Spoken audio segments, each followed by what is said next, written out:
2025 जनवरी में जब Donald Trump सत्ता में लौटे थे तो खुद को शांति दूत बता रहे थे, लेकिन अब उन्होंने ईरान और इजराइल के बीच जटिल संघर्ष में अमेरिका को भी शामिल कर दिया है।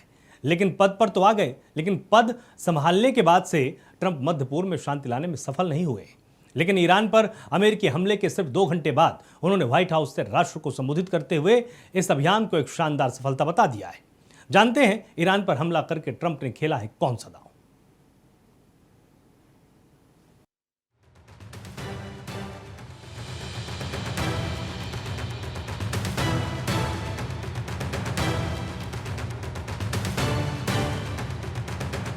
ट्रंप आखिर क्यों कह रहे हैं कि ये युद्ध एक स्थायी शांति का रास्ता खोलेगा, जिसमें ईरान के पास परमाणु शक्ति बनने की संभावना नहीं रहेगी।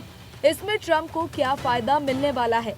अमेरिका और ईरान के बीच संबंध हमेशा से जटिल रहे हैं, लेकिन डोनाल्ड ट्रंप के राष्ट्रपति काल में ये तनाव अपने चरम पर पहुंच गया था।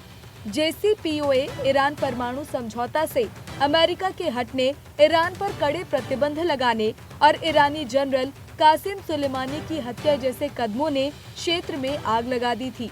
अब जब अमेरिका ने ईरान पर हमला कर दिया है, तो इसके पीछे उनकी क्या रणनीतिक सोच हो सकती है? ट्रंप का संभावित दांव, घरेलू राजनीतिक लाभ। पहला और सबसे स्पष्ट लाभ है घरेलू राजनीतिक लाभ। ट्रंप अपनी अमेरिका फर्स्ट नीति और मजबूत राष्ट्रीय सुरक्षा के एजेंडे के लिए जाने जाते हैं। ईरान पर कोई भी सैन्य कार्रवाई उन्हें अपने समर्थकों के बीच एक मजबूत नेता के रूप में पेश कर सकती है। ये उनकी छवि को एक ऐसे नेता के रूप में पुख्ता करेगा जो कड़े फैसले लेने से नहीं हिचकिचाता।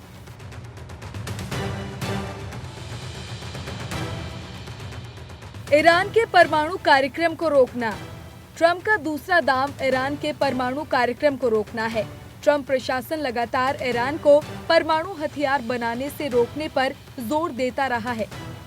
एक सैन्य कार्रवाई का उद्देश्य ईरान की परमाणु क्षमताओं को नष्ट करना या कम करना हो सकता है, भले ही इसके अल्पकालिक या दीर्घकालिक परिणाम कुछ भी हों।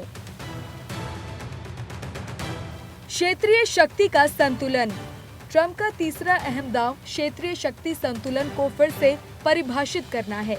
ईरान मध्य पूर्व में एक महत्वपूर्ण क्षेत्रीय शक्ति है और उसकी बढ़ती ताकत को अमेरिका और उसके सहयोगियों जैसे सऊदी अरब और इजराइल के लिए खतरे के रूप में देखा जाता है। ईरान पर हमला क्षेत्र में ईरान के प्रभाव को कम कर सकता है और अमेरिकी सहयोगियों को मजबूत कर सकता है, जिससे क्षेत्र में एक नया शक्ति संतुलन स्थापित हो सकता है। कठोर कूटनीति का प्रदर्शन। ट्रंप का चौथा दांव है कठोर कूटनीति का प्रदर्शन। ट्रंप का ये मानना रहा है कि दबाव और शक्ति के प्रदर्शन से बेहतर सौदेबाजी की जा सकती है।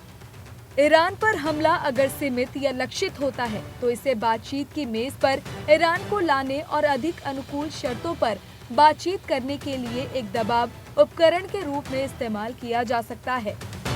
ये एक झटका और बात करो रणनीति हो सकती है। हालांकि इन संभावित दावों के साथ भारी जोखिम भी जुड़े हुए हैं। एक सैन्य हमला क्षेत्र को और अस्थिर कर सकता है, जिससे व्यापक संघर्ष और मानवीय संकट पैदा हो सकता है। ये वैश्विक तेल बाजारों को बाधित कर सकता है और अंतर्राष्ट्रीय स्तर पर अमेरिका की छवि को भी नुकसान पहुंचा सकता है। अमेरिकी राष्ट्रपति डोनाल्ड ट्रंप ने कहा है कि इस्फहान, नेतांज और फोर्दो की सुविधाएं पूरी तरह नष्ट कर दी गई हैं और ईरान से कहा गया है कि अब उसके सामने शांति या त्रासदी में से किसी एक को चुनने का विकल्प है। लेकिन ईरान के विदेश मंत्री अब्बास अराक्ची ने कहा है कि अमेरिका ने हमला करके एक बड़ी लाल रेखा पार कर ली है और चेतावनी दी कि इसका अंजाम लंबे समय तक रहने वाला असर होगा।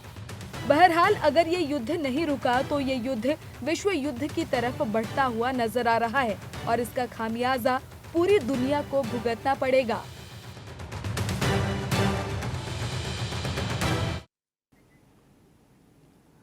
तो ट्रंप का ईरान का दांव एक जटिल भू राजनीतिक समीकरण है जिसके कई पहलू हैं। इसका परिणाम न केवल मध्य पूर्व बल्कि पूरे विश्व पर गहरा प्रभाव डाल सकता है।